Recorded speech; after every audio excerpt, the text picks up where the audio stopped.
Welcome to Empires and Emperors, where we unravel the tapestry of history, delving into the triumphs and tribulations of the world's greatest leaders and civilizations.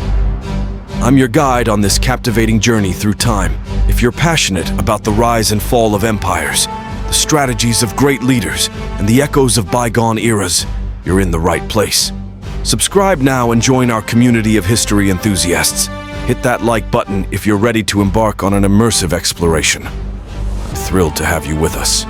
Let the adventure begin. In the annals of antiquity, the year 326 BCE emerges as a turning point in the epic of Alexander the Great. Standing on the banks of the Hydaspes River, he faced not just the turbulent currents of the river, but also the clash of his unyielding ambition against the prudent counsel of his war-weary commanders. The sun-drenched plains of the Indian subcontinent became the stage for a clash between the indomitable spirit of conquest and the pragmatic realities of a campaign that had traversed empires. As the weary soldiers gazed across the expansive river, the faces of seasoned commanders, Conus and Pusestas, etched with the lines of countless battles, conveyed a sentiment that resonated beyond the Macedonian ranks. They voiced concerns about the growing strain on the army, cautioning Alexander against the pursuit of glory at the expense of the well-being of his men. Yet, Alexander, fueled by a relentless vision of conquest, dismissed their counsel with a resounding declaration, "I would rather live a short life of glory than a long one of obscurity."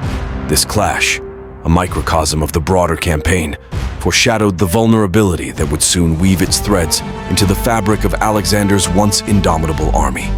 The narrative unfolds into the Persian realm in 330 BCE, a realm rich in diversity, where cultures and traditions intermingled like the hues of a vibrant tapestry.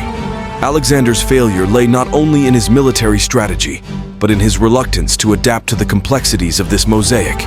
The court buzzed with names like Bessus and Satibarzanes, embodying the resistance against the homogenizing force of the conqueror. Aristobulus, the historian, observed with a discerning eye, noting, "He did not realize how different the customs of the Persians were from those of the Macedonians."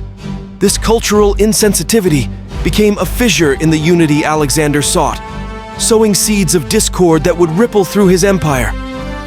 The grandeur of Babylon in 323 BCE provides the backdrop for a chapter of excess and transformation.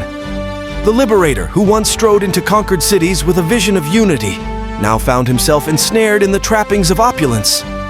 Names like Hephaestion, Ptolemy, and Cassander, once trusted companions, moved amidst a court tainted by hedonism. Callisthenes, the historian, penned words of lamentation. The conqueror of the world has become a slave to his own desires. The transformation from liberator to despot marked a shift that cast a long shadow over Alexander's legacy, leaving an indelible stain on his once illustrious reputation.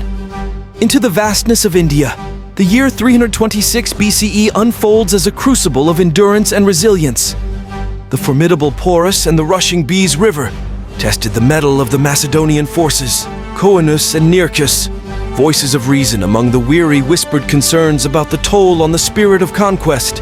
The unforgiving terrain became a theater where Alexander's refusal to acknowledge the limits of his men met the harsh reality of nature.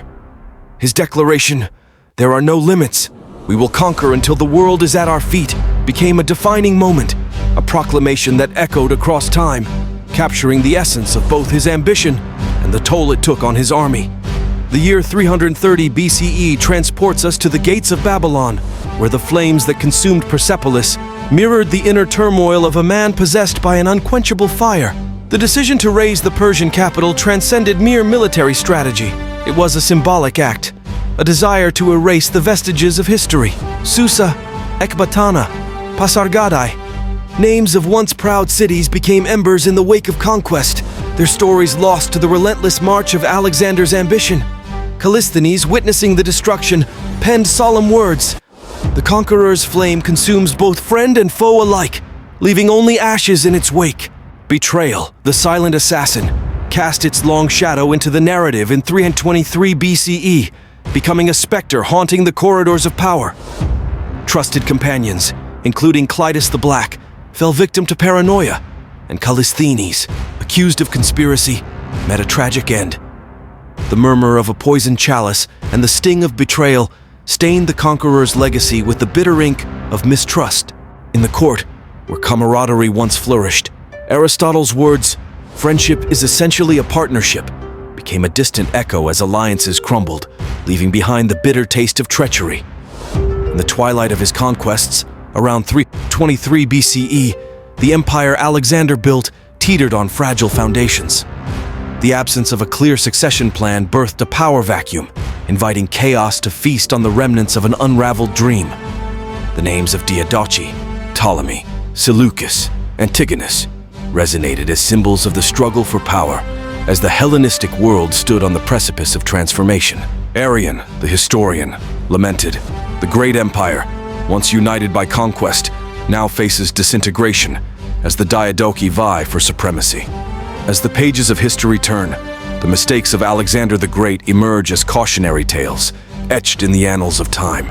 In the grand symphony of triumph and tragedy, his missteps echo, reminding us that even the mightiest can stumble on the path to immortality. Join me as we unravel the mysteries of Alexander's errors, a journey through the corridors of power, where names, quotes, and years intertwine in the complexities of the human spirit. If you found this exploration of Alexander the Great's journey intriguing, uncovering the triumphs and pitfalls of one of history's most legendary figures, make sure to subscribe for more captivating historical narratives. Don't forget to hit that like button if you enjoyed the deep dive into the complexities of Alexander's conquests. Your support fuels the journey through the corridors of time, bringing history to life. Subscribe, like, and join us on this fascinating expedition through the pages of the past. Until next time, stay curious and keep exploring.